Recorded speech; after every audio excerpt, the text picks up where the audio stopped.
El Señor les bendiga de manera especial en esta mañana.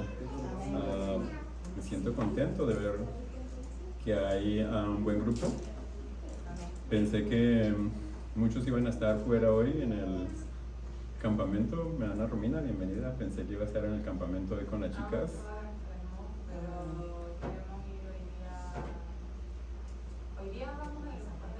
Ok.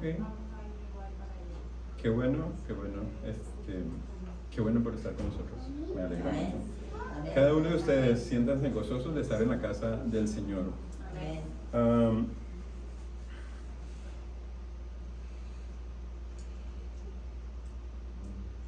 Tenía otro tema preparado para hoy, pero debido a las circunstancias de la Santa Cena, el Señor ha permitido que presente otro tema que va de acuerdo a lo que vamos a pasar hoy, a disfrutar hoy o a vivir hoy. Así que para que esto sea una realidad de nuestra vida, vamos a orar, vamos a invitar al Espíritu Santo para que podamos abrir su palabra y Él abra nuestra mente y nuestro corazón. Padre eterno, una vez más, imploramos tu bendición, imploramos tu Santo Espíritu sea en nuestro medio, imploramos que tú seas quien estés explicando lo que tú has escrito para nosotros desde tiempos atrás. Amén. Años, siglos. Permite que podamos entenderlo, que podamos vivir de acuerdo a tu divina santa voluntad, conforme a la enseñanza que tú tienes en tu palabra. Una vez más, tu Santo Espíritu en nuestro medio. Te lo rogamos en Jesús. Amén. Amén. Hoy vamos a celebrar la Santa Cena en unión con la Iglesia Americana. Así que para disfrutar de eso de una mejor manera, vamos a tratar de entender dónde se originó la Santa Cena. ¿Dónde creen ustedes que se originó? Vamos a ver qué nos dice la Biblia acerca de eso. Según el libro de Ezequiel, el capítulo 29, el versículo 3, Israel estaba en una esclavitud severa. De acuerdo al versículo 3 del capítulo 29 de Ezequiel, que nos dice: habla y di, así ha dicho Jehová el Señor, he aquí yo estoy contra ti, Faraón, rey de Egipto. Mire cómo le llama. No lo estoy llamando yo, es la Biblia, la palabra del Señor. El gran dragón que yace en medio de los ríos, el cual dijo: mío es el Nilo, pues yo lo hice. ¿Dónde estaba Israel en ese momento? Estaba en esclavitud en Israel, en Egipto. Estaba en esclavitud en Egipto. Mas sin embargo, nosotros podemos ver a través de esta historia que vamos a tener hoy, que lo que encontramos aquí es lo mismo que el Señor le dijo a Eva en el capítulo 3 y el versículo 15 de Génesis. ¿Recuerdan el capítulo 3, 15 de Génesis? Enemistad pondré entre ti y la simiente te herirá en la cabeza y tú le herirás en el carcañal, parafraseando. ¿Qué encontramos en Egipto? Una mujer, Jocabed. ¿Quién era Jocabed? La mamá de Moisés. ¿Qué encontramos? La simiente de la mujer. ¿Quién fue? Moisés, ¿cierto? El hijo de Jocabed. ¿Qué más encontramos? Un dragón. ¿Quién está detrás de todos los problemas en Egipto? Satanás, ¿right? ¿Quién es la simiente del dragón? Según el capítulo 29, el versículo 3 de Ezequiel. Faraón es la simiente del dragón. ¿Y hay enemistad? ¿Recuerdan? Eso dijo el Señor: pondré enemistad entre ti y la sirviente, ¿cierto? Y hay enemistad. Satanás, a través de Faraón, quiere destruir al libertador. Solamente estoy resumiendo todo esto porque no vamos a tener tiempo para ir más profundo. Nosotros mirando la historia, ¿qué hizo Faraón? Quiso matar a todos los niños nacidos en cierto momento, ¿cierto? Así que también hubo enemistad. Encontramos las mismas 5 situaciones en Génesis 3, que es lo que encontramos en los problemas que estaba viviendo el pueblo de Israel en Egipto. Notemos algo importante: el libertador era uno con sus hermanos, pero no era un esclavo. ¿Recuerdan la historia de Moisés? Él nació de Jocabed. Jocabed era del pueblo de Israel, vivía en esclavitud, pero ¿dónde creció Moisés? creció libre a comparación de su pueblo. Él era uno con su pueblo, de su misma sangre y herencia, pero no nació esclavo. Moisés no necesitaba un redentor de la esclavitud. Él era libre. Éxodo 1:13 y 14 nos dice lo siguiente: porque así ha dicho Jehová el Señor, al fin de 40 años recogeré a Egipto de entre los pueblos, entre los cuales fueron esparcidos, y volveré a traer a los cautivos de Egipto, y los llevaré a la tierra de Patros y a la tierra de origen, a la tierra de su origen, y allí serán un reino despreciable. ¿Qué iba a hacer Dios con el pueblo de Egipto? Iba a pagarle de la misma manera, en otras palabras, que lo que ellos estaban haciendo con el pueblo de Israel. Lo dice la palabra, no lo estoy diciendo yo, lo dice la palabra del Señor en esta mañana. Así que Israel iba a ser libre y Egipto iba a sufrir las mismas consecuencias de lo que estaba sufriendo Israel en ese momento. Israel no podría liberarse a sí mismo, sino que clamaron al Señor por su liberación. El Señor los escuchó. ¿Por qué los escuchó? Porque los amaba y quería que ellos guardaran su pacto. Hemos hablado aquí del pacto que Él hizo con ellos, ¿cierto? En ocasiones anteriores. Aconteció que después de aquellos muchos días murió el rey de Egipto, y los hijos de Israel gemían a causa de la servidumbre y clamaron a Dios. Y subió a Dios el clamor de ellos por motivo de su servidumbre. Y oyó Dios el gemido de ellos y se acordó de su pacto que había hecho con Abraham y Jacob. Y miró Dios a los hijos de Israel y los reconoció Dios. ¿Qué hizo Dios? Dice, los reconoció. Dios nos puede reconocer a nosotros. Amén. Somos el pueblo de Israel espiritual actualmente.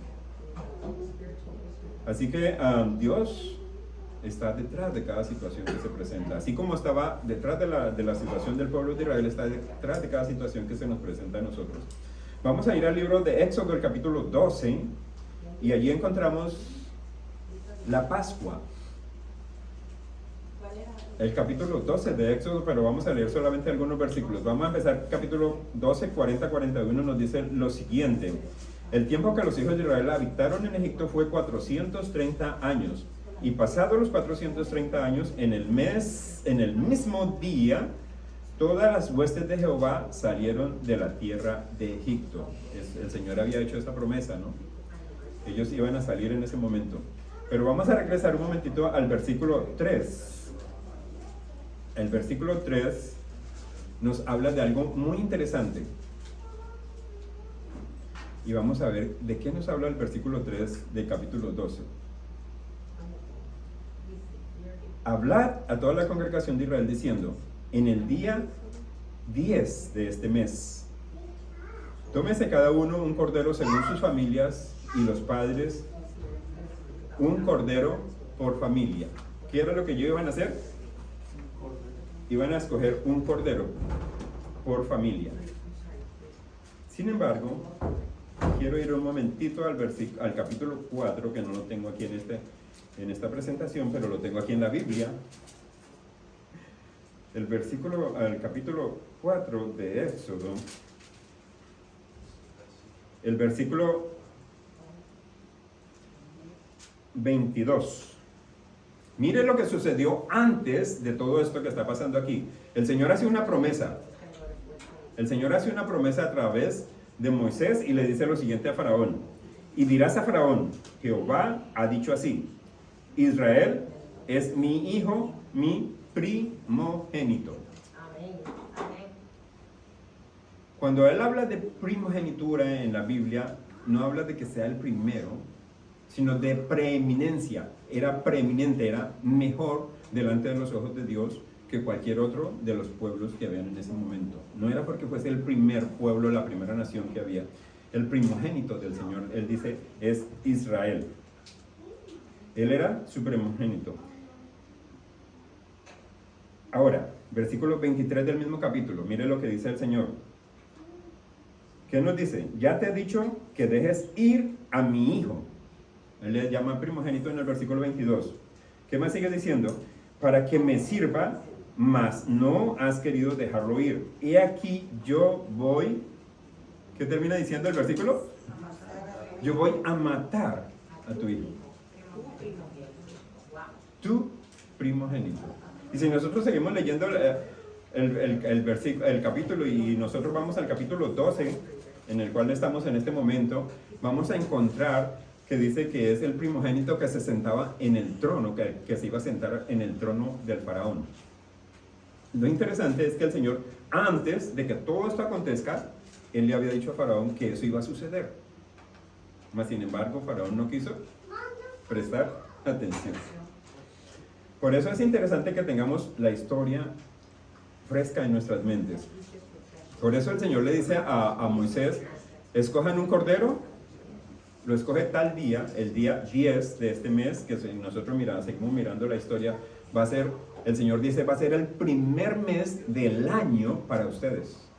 Nosotros le conocemos como Abib o Nisan. Así que, ¿qué iban a hacer con el cordero? ¿Cómo tenía que ser el cordero? El cordero de 1 año de edad máximo, sin mancha. El animal será sin defecto. Macho de 1 año lo tomarás de las ovejas o de las cabras. El cordero debía ser sin mancha, sin defecto, sin ninguna situación que lo hiciera apartado de los demás, que lo hiciera ver mal delante de Dios. ¿Por qué? Porque el cordero iba a representar ¿a quién? ¿A quién iba a representar el cordero? Al Señor Jesús. ¿Recuerdan que dijo Juan el Bautista en Juan 1:29? He aquí el cordero de Dios. ¿A quién se estaba refiriendo? A Jesús, ¿cierto? Entonces, el cordero que ellos iban a escoger en ese momento tenía que ser perfecto, porque el carácter del Señor Jesús es perfecto. Tenía que ser exactamente como Él. El versículo 12 y 13 nos dice, del mismo capítulo 12, nos dice lo siguiente. ¿Por qué ellos tenían que escoger este cordero y por qué ellos tenían que hacer todas estas cosas? Porque yo pasaré aquella noche por la tierra de Egipto y heriré a todo primogénito en la tierra de Egipto, así de los hombres como de las bestias, y ejecutaré mis juicios en todos los dioses de Egipto. Yo, Jehová. ¿Qué él había dicho en el capítulo 4, versículos 23, 22 y 23? ¿Y qué más sigue diciendo el versículo 13? Y la sangre os será por señal entre, ¿qué cosa? En las casas donde vosotros estéis, y veré la sangre y pasaré de vosotros, y no habrá en vosotros plaga de mortandad cuando hiera la tierra de Egipto. Lo había prometido el Señor en capítulos anteriores. Días antes había prometido que esto iba a suceder. El capítulo 12 nos está diciendo que esto ya estaba por acontecer en aquel momento. Ya habían pasado la mayoría de las plagas. Esta era la última plaga que iba a tocar a la tierra de Egipto en ese entonces. ¿Qué iban a hacer con el cordero? Versículo 6. Y lo guardaréis hasta el día 14 de este mes. Y lo inmolará toda la congregación del pueblo de Israel entre las 2 tardes. La muerte no era suficiente. La gente tenía que aplicar algo. La gente tenía que aplicar algo.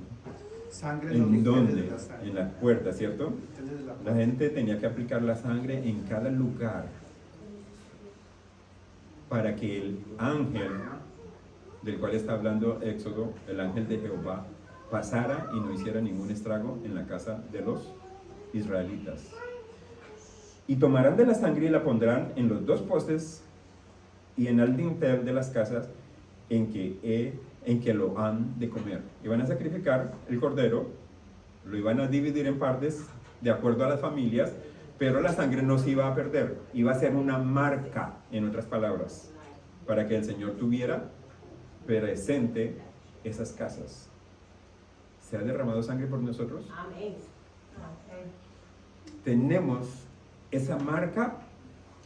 El Señor ha tomado nuestro lugar en estos momentos. Tenemos esa seguridad porque es lo que Él nos ha prometido. Así que la hermana Elena de White nos dice lo siguiente en Patriarcas y Profetas, la página 249. No bastaba con la muerte del Cordero Pascual, había que rociar con su sangre los postes de las puertas, como los méritos de la de Cristo debe aplicarse al alma. ¿Qué cosa? La sangre de los méritos de Cristo debe aplicarse ¿a quién? Al alma, a cada uno de nosotros, en otras palabras. ¿Qué más sigue diciendo ella? Debemos creer, no solo que Él murió por el mundo, sino que murió por cada uno de nosotros individualmente. Debemos apropiarnos de los beneficios del sacrificio expiatorio. Es grandioso cuando nosotros podemos ver esto. ¿Qué más iban a usar? Iban a usar hisopo. ¿Recuerdan qué dice David en el Salmo 51, el versículo 7? Purifícame con hisopo y seré limpio, y lávame y seré más blanco que la nieve. ¿Qué iban a hacer los israelitas con el hisopo? Iban a untarlo en la sangre, iban a untar la sangre en los dinteles y en los marcos de la puerta.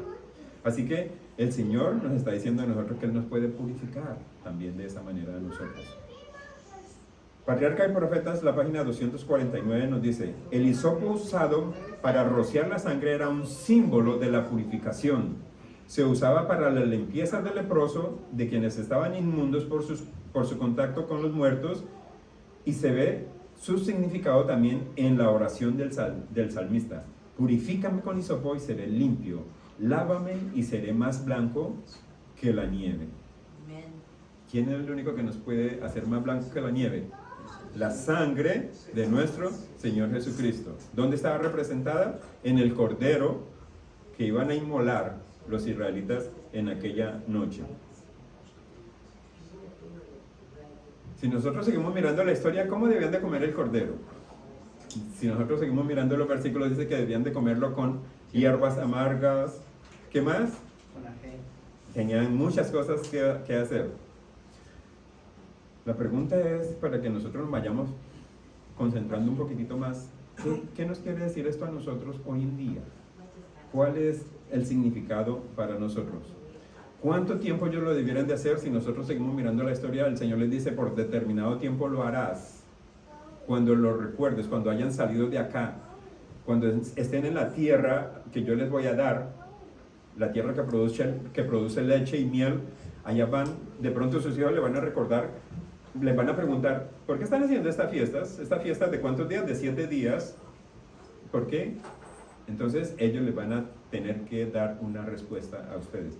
Así que por eso es que nosotros también necesitamos saber el contexto de todo esto, para saber en qué situación estamos nosotros hoy en día y cómo el Señor a nosotros nos está haciendo también el mismo llamado. Quiero leer otro párrafo de Palabras de Vida que nos dice: entre los judíos, hablando de algo que no debían de comer en ese entonces, ¿qué era lo que estaba prohibido para la fiesta de la Pascua? ¿Recuerdan? La levadura. ¿Recuerdan? Entre los judíos la levadura se usaba a veces como símbolo del pecado. Al tiempo de la Pascua el pueblo era inducido a quitar toda la levadura de su casa, así como debía quitar el pecado del corazón. Cristo amonestó a sus discípulos: guardaos de la levadura de los fariseos, que es hipocresía.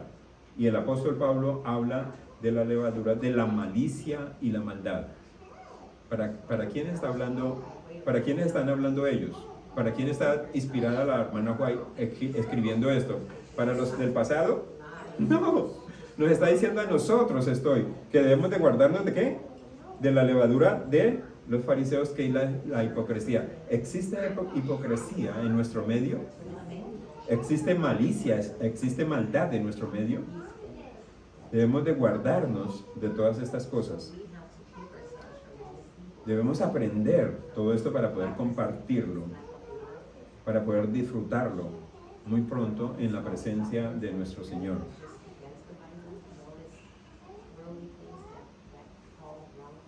Hay un versículo que nos puede causar controversia a nosotros, y yo quiero a partir de este momento ir a lo que nos dice la Biblia para que nosotros tengamos la conexión de la Pascua del pasado con lo que se va a celebrar hoy. El versículo 14 nos puede traer controversia a nosotros. Y este día os será en memoria y lo celebraréis como fiesta solemne para Jehová durante vuestras generaciones, por estatuto perpetuo lo celebraréis. Mi pregunta: ¿necesitamos ir a separar un cordero, buscarlo, mirar? Ya no. Ya no. Jesús Ya no. murió por eso. Gracias a quién? A nuestro Señor Jesús. Gracias a nuestro Señor Jesucristo.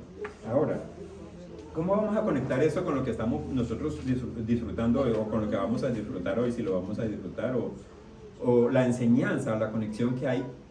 Esto que vimos muy rápido, porque esto tiene mucho más. Yo puedo ir mucho más, solo que el tiempo no me va a permitir. Y no quiero que el hermano Wayne ahorita venga y abra la puerta y diga, es tiempo. Para antes de que nosotros vayamos a participar con ellos, quiero que vayamos a lo que nos dice la Biblia en comparación con esto. ¿De qué estábamos hablando? ¿De qué nos habla Éxodo 12? ¿De qué nos habla Éxodo 12? De la Pascua, ¿cierto? De la Pascua. Del pacto de la Pascua. Del pacto de la Pascua. Los invito para que vayamos un momentito al libro de San Lucas. San Lucas capítulo 22. San Lucas capítulo 22.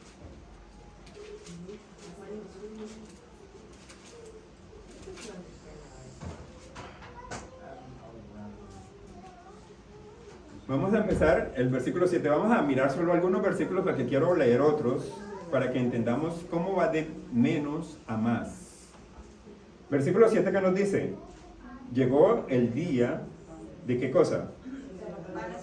De los panes sin levadura, en el cual era necesario sacrificar ¿qué cosa?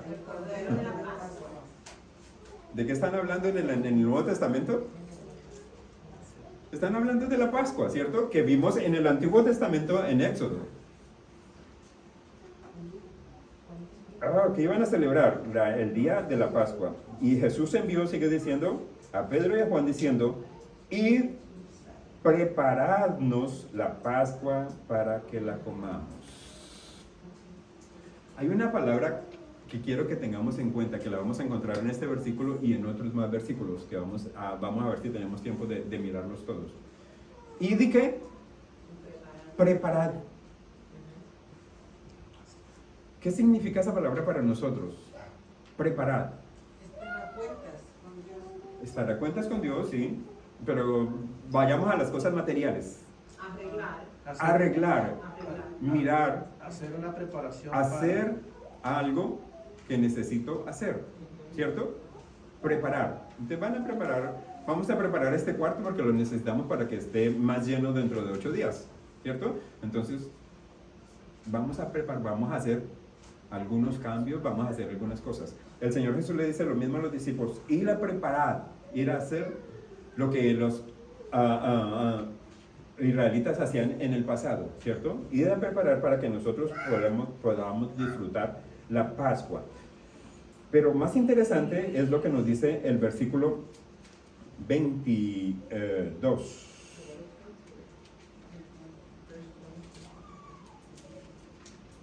Versículo 9, disculpen. Versículo 9. Hay una pregunta. ¿Qué pregunta es? Ellos le dijeron: ¿dónde quiere que preparemos? ¿Dónde quiere que la preparemos? ¿Esa pregunta nos concierne a nosotros? Esa pregunta nos concierne a nosotros. ¿Por qué nos concierne a nosotros? Estamos preparándonos ¿para qué?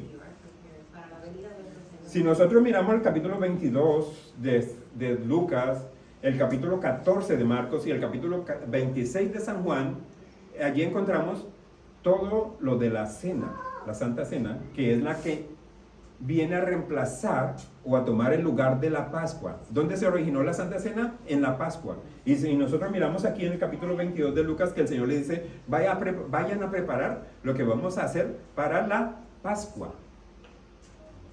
que en adelante nosotros le conocemos como la Santa cena que nosotros realizamos actualmente. Así que esto está muy relacionado con nosotros hoy en día. Lo que el Señor hizo en el pasado está muy relacionado con nosotros hoy en día. Estas preguntas que están aquí son preguntas que nosotros necesitamos hacernos hoy. Estamos nosotros preparándonos. ¿Qué le dijo el Señor Jesús al terminar la Santa Cena a los discípulos? ¿Recuerdan? No podemos leer todo eso, pero ¿recuerdan qué les dijo? Yo sé que todos sabemos. No volveré a tomar Esta cena de esta copa, hasta ni volveré a comer de este pan hasta, la palabra hasta, que vuelva y la tome con ustedes en el reino de los cielos.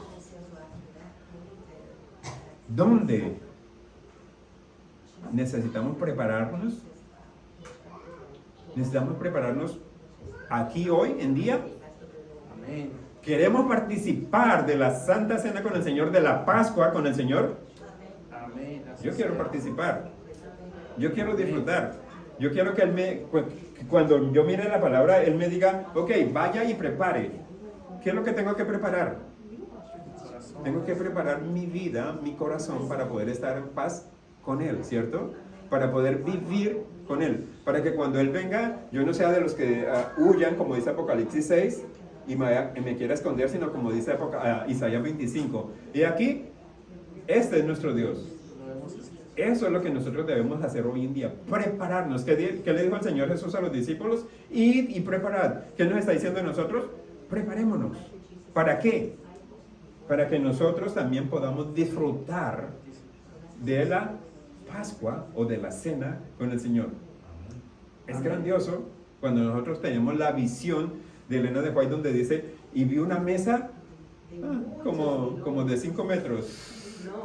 Dice, de muchos kilómetros, larguísima. Mas sin embargo, mis ojos podía ver hasta el último de allá. ¿Cierto? ¿Y qué había en esa mesa?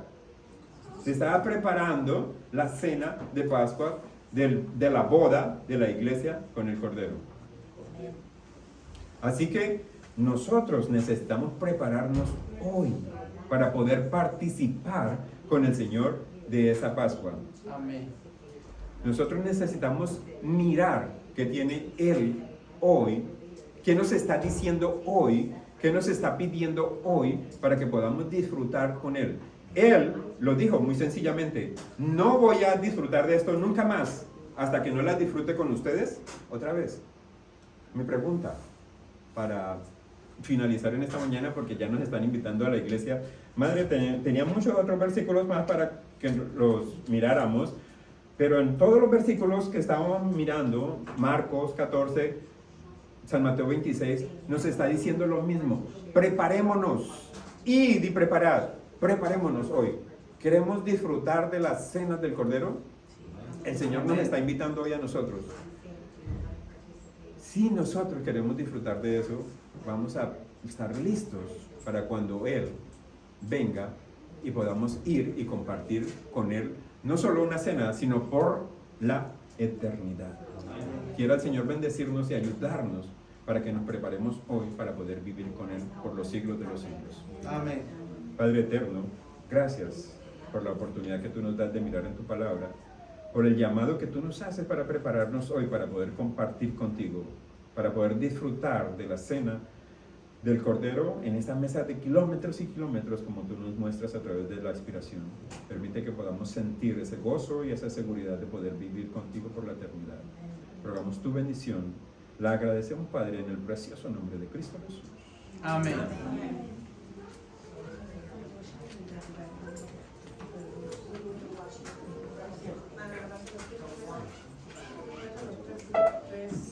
Lugares para esposos, para mujeres, para varones. ¿Ya lo pagó? Ahora ya está. Carlos.